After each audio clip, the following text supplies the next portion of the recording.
Welcome back to SGG. It has been so long, so long since we started the Chasing Pep series. I will explain.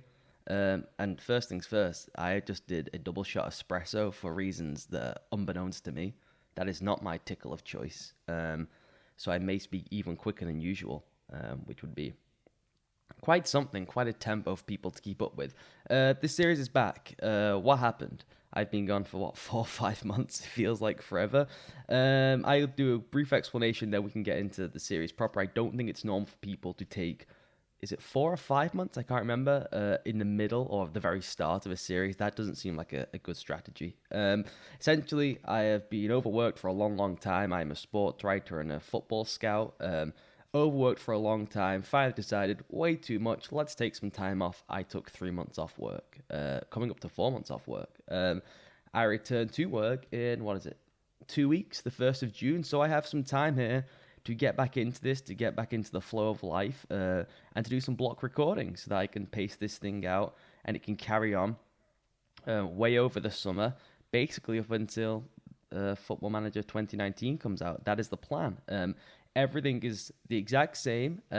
What I've done though is I've loaded up a new game because the patch came out, and so there's some tweaks. But I have recreated everything exactly as I had done the first 2 episodes you saw. The tactics, we can get into that because there's been some tweaks based on a personal save. I've been traveling the world basically for the last few months, and I've had my laptop, but I haven't had the equipment to record stuff. So I've just been doing private saves on nights when I've been bored.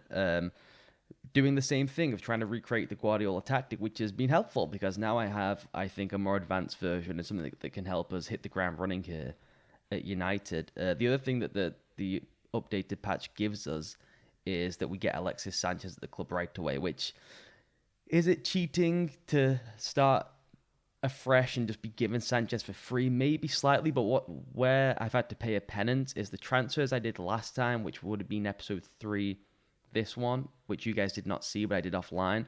The transfers have changed. I re-signed the same players, which on reflection, when I loaded the file back up, I probably wouldn't have done some of these deals. And the original deals were way cheaper than the deals I did on what is now the third patch. So we should start, I guess. Let's start with should we start with the signings, or should we start with the tactics? Let's start with the signings. So these are the new players, and there is one big omission who I've not been able to sign because the others have now cost so much money that we can't get them in. Let's start with the outs quickly. It is players who simply fit the Mourinho style but aren't going to fit our style going forward, or guys I just do not rate. Phil Jones, 70 million to Chelsea. I think that's a decent price tag for Phil Jones. You'd like to have seen it in the 25-30 million region, but you can't complain too much. Fellaini, obviously a fun player. Everyone likes watching Marouane Fellaini play. Just clearly doesn't fit our style, and it's nice to get some money for him and get the wages off the books, given he was in the final year of his contract. Matteo Darmian, he would have just been depth, and we were bringing in players who could play his position anyway. A couple of loanies, and then Chris Smalling. Smalling I actually thought about keeping. I thought maybe he could play more of the ball playing type stuff. I know that the passing there in the game is crap, but in real life, I think he can play the ball a little bit and be that guy who steps forward to break the first line for you. But the deal was too good to get 27 million, and I did have a replacement lined up, which I did initially the first time around, which was Jonathan Tah.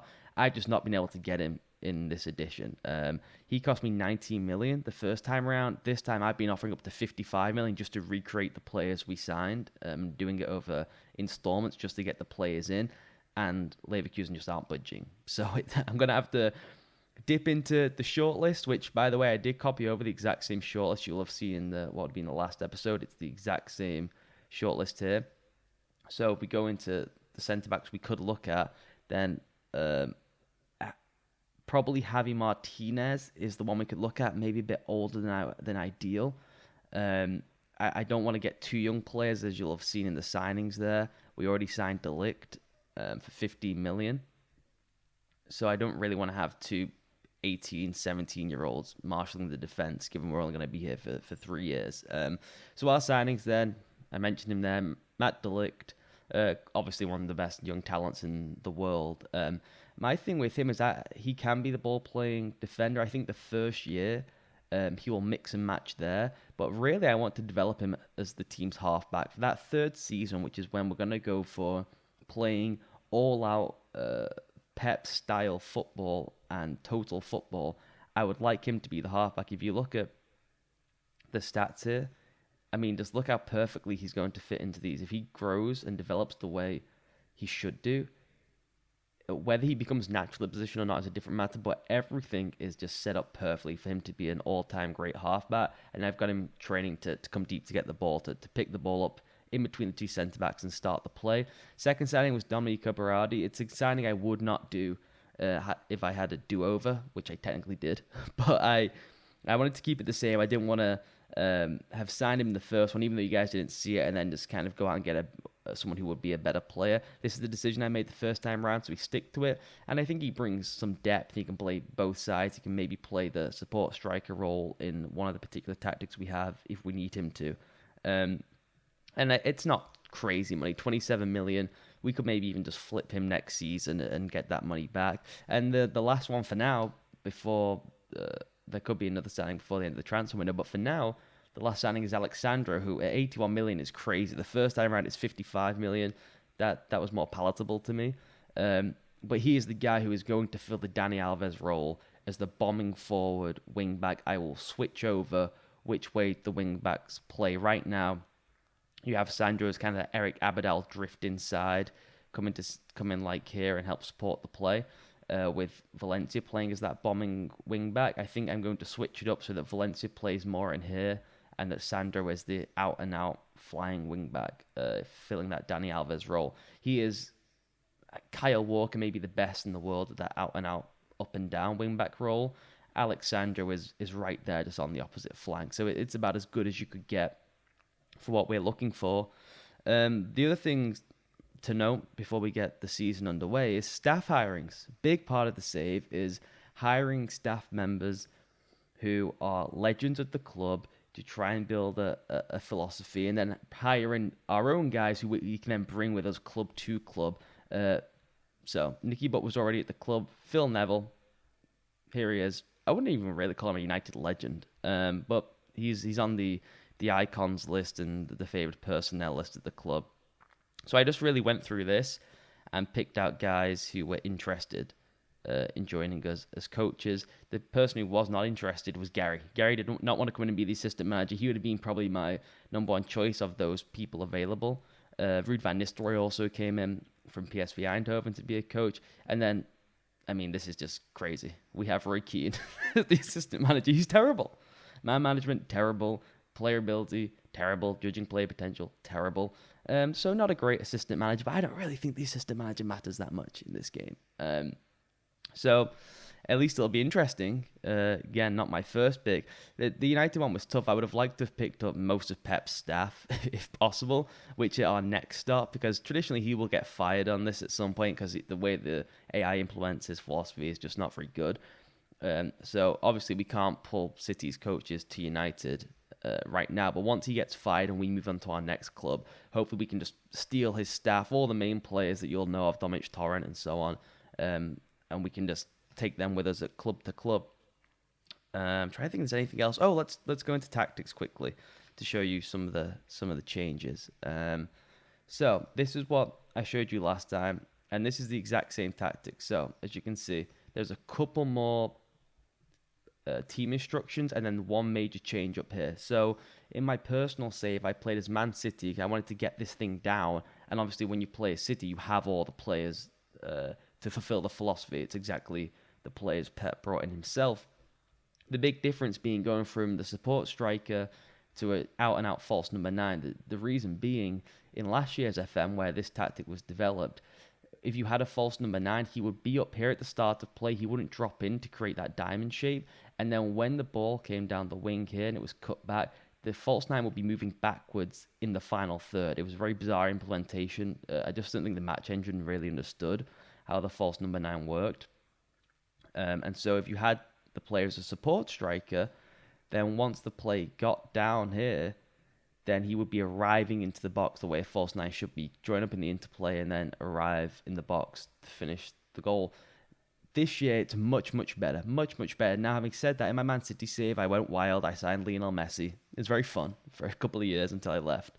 Um, and the false nine implementation was much, much, much better. It's exactly as you'd want, where he drops in here, looks like a support striker, and then went on. So, given we have Alexis Sanchez, I will try out this new updated version of the Guardiola tactic with the false nine. If it doesn't work out, the two changes are to go back to that support striker, which I've not had great success with, in all honesty, in FM18, or you go complete forward support, which Alexis Sanchez can apparently play, and you just put in more of the team instructions or the player instructions that would make the position move and play like a false nine. So that's the major change in terms of just the individual players. The team looks more balanced that way as well. Then there's some team instructions. The main one being just to push the line much higher up. I noticed this year that if you move everyone further up the field, then the pressing game is even better. I'm not sure why. Even if you have closed down more and prevent short goalkeeper distribution on, when you just move the line higher up, for some reason, the players just seem to press more. They actually get more tired as well. Maybe there's an obvious reason for that you guys can see. I can't really tell. It should just be these guys moving their position up towards here and still having the same level of press from these guys, regardless of where they are on the field. But for some reason, it moves the whole team forward, and therefore they press more. So that's key. And then low crosses. Pep and his staff are fond of saying a low cross at the near post is half a goal.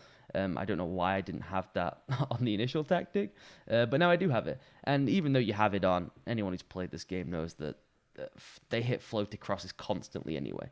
But if you look at how things have gone during the preseason, I've had training very high with team cohesion just through the summit air. I should drop that down now that the season is underway. Actually, how is the familiarity looking? You can do that in tactics and there. So not terrible. Getting there. It's pretty good actually for right at the start of the season. So schedule. The preseason's been decent. We've played good football. The Spartak Moscow game not great, but Alexis Sanchez has been playing that false number 9 and done okay. The one thing that is concerning is a lot of these goals are either free kicks or they have to be like world beat. Does this goal from Mata a stunner from outside the box? Same with the Rashford goal there, and then the Sanchez goal there. They aren't exactly fluid build-up play goals, which is what I was getting in the personal save with this tactic at City. We have this third tactic, which just as a refresher, if this is the first video and you haven't been back through the other two videos, the goal is to have the first season to mix and match between this tactic and then a more perhaps suitable tactic to the team as we kind of rotate and move the squad over and reshape it in the image we want. That is not, abhorrent to Cruyffism or Guardiolaism. Pep at Bayern Munich played every conceivable tactic to fit to the guys he has. As long as it's attacking football, dominating the ball, that should be all good. This is a tactic I developed in a Liverpool save, which was just extraordinary. Again, attacking, flowing football. It's got a similar look and feel to that tactic in the way it plays. It's just a bit more balanced, and I think it just fits the match engine more than what we're attempting with that one. So this is more of a results-oriented tactic. Very high scoring, concede a fair few goals, but more balanced and just has been more effective. So with this one, you're going to see a lot of 1-0 win, 2-0 wins, a lot of clean sheets. This is more 4-1, 5-1, and just blowing teams away, particularly when you're at home. So we're going to mix and match the first season. We'll mix and match this, particularly given we've got Lukaku, who's just an excellent player in the game, but we don't have much use for long term. First year is mix and match. Second year, we will play this exclusively with a couple of game-to-game tweaks in the Premier League. And then the third year, we play it through every competition, the Champions League, and try and win a glorious European Cup playing a glorious Cruyff-style total football way. What time are we on? Wow, this has rambled. All right, I will cut the video off here so it's not too long, and then we will come back for episode 4 with the first 2 games of the season. It's fun to be back. I hope you're excited about this. Remember, this is not about winning as many trophies as possible necessarily. It's not about just winning games. I understand if you go as Manchester United, it's boring to people. You could design an effortless tactic and you could spend $1 bazillion and you could win hundreds and hundreds of games, and it's boring to anyone watching a series if you just go to the biggest teams in the world. I mean, are United financially the biggest team in the world in this game? I think they may be. Them, PSG, someone. It's no fun for anyone. The goal is, can we get the match engine to play in a certain style, and can we hunt down Pep Guardiola's Hall of Fame rating across the city from him initially, and beat him playing his own style of football? That is the key to the game. It could go terribly wrong. These players who are Mourinho guys through and through, Matic and Lindelof are Mourinho guys, so is Mata. Pogba was signed by Mourinho. Can we get this team to evolve itself overnight from a Mourinho style to a Cruyff style to a Pep style, and compete for the Premier League, compete for the Champions League in just 3 years? That is the key. And then we'll be off. So that's it. Good to be back. I'm excited to be back making videos. As I said, I'm going to block record so that you can have videos hopefully every day for at least the next few weeks, probably take weekends off. But yeah, it's great to be back. Thank you for watching. If you have any comments or thoughts, please leave them below. I'll speak to you next time.